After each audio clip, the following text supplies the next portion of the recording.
Hello दोस्तों, मैं आपके पास हिस्ट्री का, वैदिक सभ्यता का कुछ नोट्स बनाया हुआ है जो प्रीलिम्स के में बहुत काम आने वाले हैं।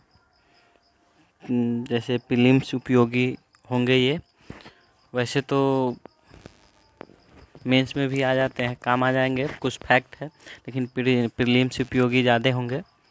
ज़्यादातर काम प्रीलिम्स में इसका आएगा। जैसे कि आज वैदिक सभ्यता मैं आपके सामने लेके आया हूँ, जो हिस्ट्री का है।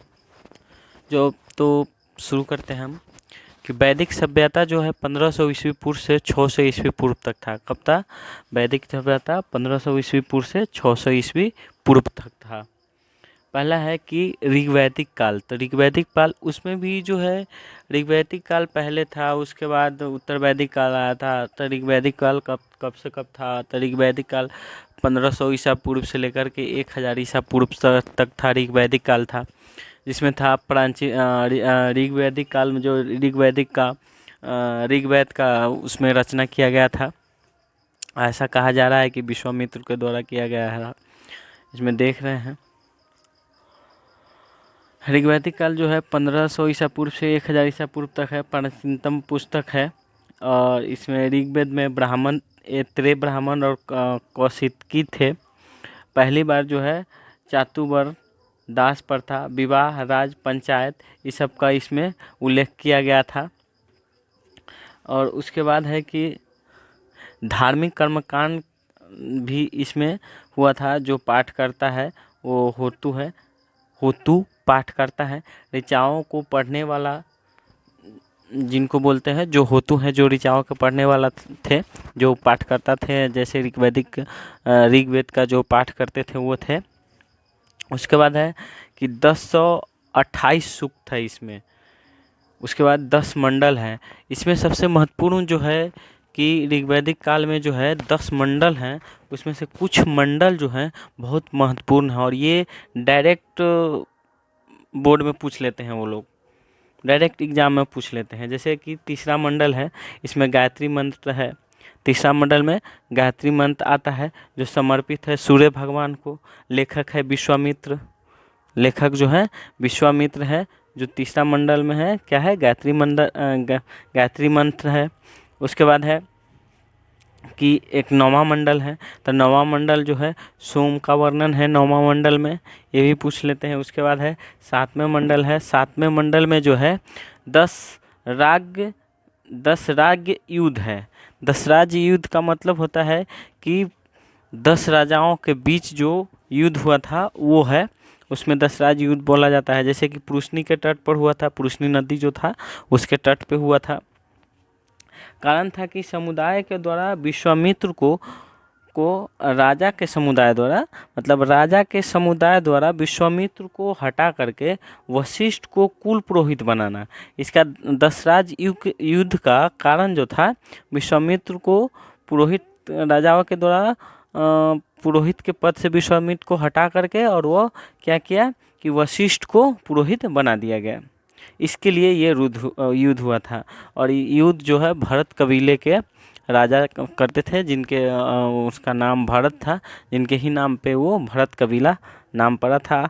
आज भारत जो बोलते हैं उनके ही नाम पर भारत भी है। उसके बाद है कि 10वां मंडल में है पुरुष सूक्त है, जो जाति प्रथा का उल्लेख करता है, या जन्मदाता हम कह सकते हैं, जो जन्मदाता जाति प्रथा का है। 10वां मंडल जो है उसमें 4 प्रकार के जाति का वर्णन किया गया है, जिसमें है ब्रह्मा के सिर से ब्राह्मण। जैसे कि ब्रह्मा के सिर से ब्राह्मण का जन्म हुआ है, जो पूजा पाठ करता था। और बाह से क्षत्रिय का जन्म हुआ है, जो देश सेवा करता था, मतलब राजा होता था, लड़ता था, सिपाही होता था, वो होता था। उसके बाद है जांग से वैश्य हुआ करता था। जांग से वैश्य, तो वैश्य कौन होते थे? तो वो लोग होते थे जो पूजा करते थे, कृषि करते थे, प्लस व्यवसाय करते थे, वो वैश्य कहलाते थे। उसके बाद पैर से जो आए उसको शूद्र कहा गया। जो इन ऊपर तीनों वर्ण को सेवा करने वाला होता था, उसको शूद्र कहा जाता है।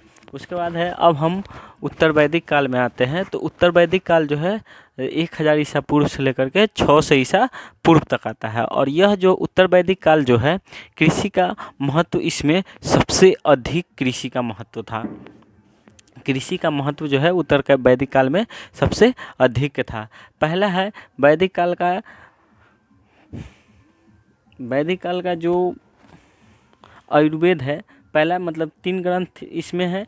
पहले उत्तर ऋग्वैदिक काल में ऋग्वेद का हुआ है, उत्तर वैदिक काल में 3 ग्रंथ हुआ है। जो पहला है आयुर्वेद है। आयुर्वेद का पाठकर्ता अथर्वणीय है, गद एवं पद दोनों में दोनों हैं, इसमें दोनों मिलते हैं।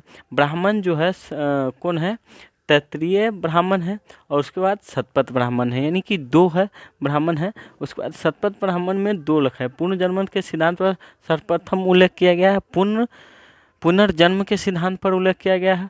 दूसरा है स्त्री को अर्धांगिनी कहा गया है। शतपथ ब्राह्मण में 2 बातें कही गई हैं जो सबसे बहुत महत्वपूर्ण है। पहला है कि पुनर्जन्म को सिद्धांत सर्वप्रथम उल्लेख किया गया है कि पुनर्जन्म होता है। उसके बाद है कि स्त्री को अर्धांगिनी कहा गया है, मतलब कि शरीर का आधा भाग स्त्री को कहा गया है। किसमें कहा गया है, आयुर्वेद में कहा गया है। उसके बाद है कि आयुर्वेद गद एवं पद दोनों में होता है। उसके बाद है सामवेद। सामवेद का पाठ करता है उदारती है। उसके बाद इसमें है संगीत और नृत्य है। सामवेद में मुख्य रूप से क्या है, संगीत और नृत्य के बारे में जाना जाता है कि इसमें संगीत और नृत्य के बारे में लिखा हुआ है। ब्राह्मण जैमिनी है, भारतीय संगीत का जनक भी माना जाता है, इसे कहा जाता है। उसके बाद लास्ट में आता है अथर्ववेद। तो अथर्ववेद जो है, अथर्ववेद में मुख्य रूप से जादू टोना वगैरह का, इसमें काला जादू टोना का ये माना जाता है। और इसमें क्या है कि पाठकर्ता कौन है, तो ब्रह्मा है। ब्रह्मा कौन है, पाठकर्ता है। अथर्ववेद का पाठकर्ता कौन है, ब्रह्मा है। उसके बाद है रचिता है अथर्वा ऋषि। यह जो अथर्ववेद का रचना किया गया है वह अथर्वा ऋषि के द्वारा अथर्ववेद का रचना किया है। इसमें चिकित्सा ग्रंथ एवं ब्रह्मदेव, मतलब कहने का अर्थ है इसमें चिकित्सा का भी उल्लेख किया गया है। उसके बाद है काला जादू टोना का बोल ही दिए। उसके बाद है ब्राह्मण जो है गोप्य था। उसके प्रजापति की 2 पुत्री थी। अथर्ववेद में बताया गया है कि प्रजापति की 2 पुत्री थी। उसका नाम था सभा और समिति उसका नाम था। उसके बाद आते हैं कि ग्रंथ ऋग्वैदिक वेद में, वैदिक सभ्यता में कौन कौन थे, तो ग्रंथ में वेद आते हैं। वेद है लिपि, उसका ब्राह्मी लिपि था जो पहले बोला जाता था, लिखा जाता, ब्राह्मी लिपि लिखा जाता। भाषा जो है उसका संस्कृत था। लिपि क्या था, ब्राह्मी था, भाषा संस्कृत था। लिखने वाला भाषा जो है संस्कृत था। जैसे हम लोग अभी हिंदी लिखते हैं तो उसको देवनागरी बोलते हैं, उसी प्रकार लिपि जो है ब्राह्मी था, भाषा संस्कृत था।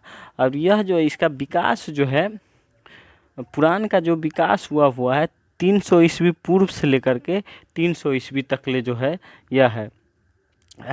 उसके बाद है संकलनकर्ता जो है उग्र सर्वा तथा लोमहर्ष है। संकलनकर्ता उग्र सर्वा और लोमहर्ष है। तो उग्र सर्वा का जो पुत्र हैं वो है लोमहर्ष है। ठीक है।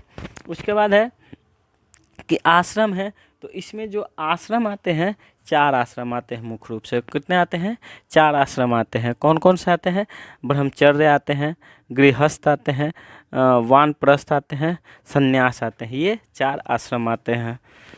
संस्था भी 4 आते हैं। जैसे सभा, वयस्क राजा का चुनाव। सभा में वयस्क जो राजा होते थे, जो मतलब राजा लायक होते थे, उनका चुनाव सभा के द्वारा किया जाता था।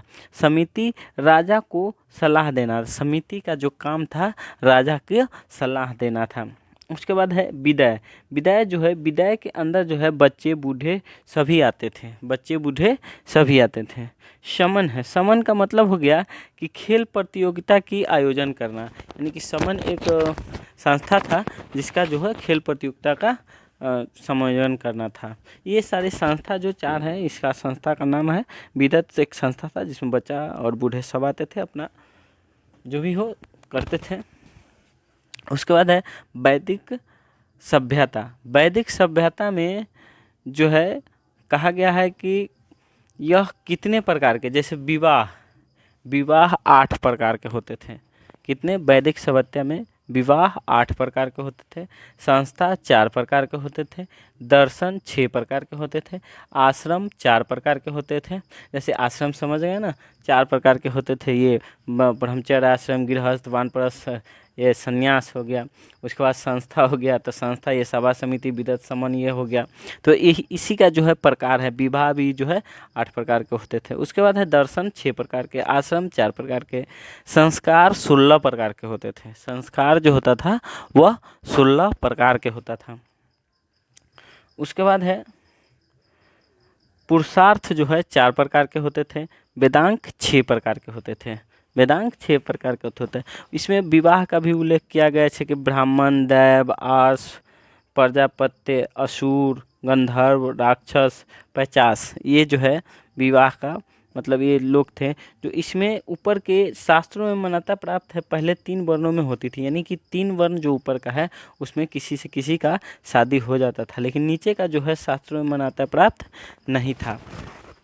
तो ये आपको हिस्ट्री का, वैदिक सभ्यता का कुछ इम्पोर्टेंट नोट था जो मैंने आपको बताया। और फिर इसके बाद अगला वीडियो में मैं कुछ बताऊंगा, और मैं चाहूँगा कि जो मैं बताया हूँ वह आप लोग को अच्छा लगा होगा। इसलिए मतलब मुझे पूर्ण विश्वास है कि अच्छा लगा ही होगा। इसलिए आप चैनल को सब्सक्राइब, लाइक और शेयर भी कर दीजिए, जो कि आगे शेयर करने के बाद आगे जो है जिनको ज़रूरत होगा उनको भी कुछ लाभ हो जाएगा। Thank you. जय हिंद।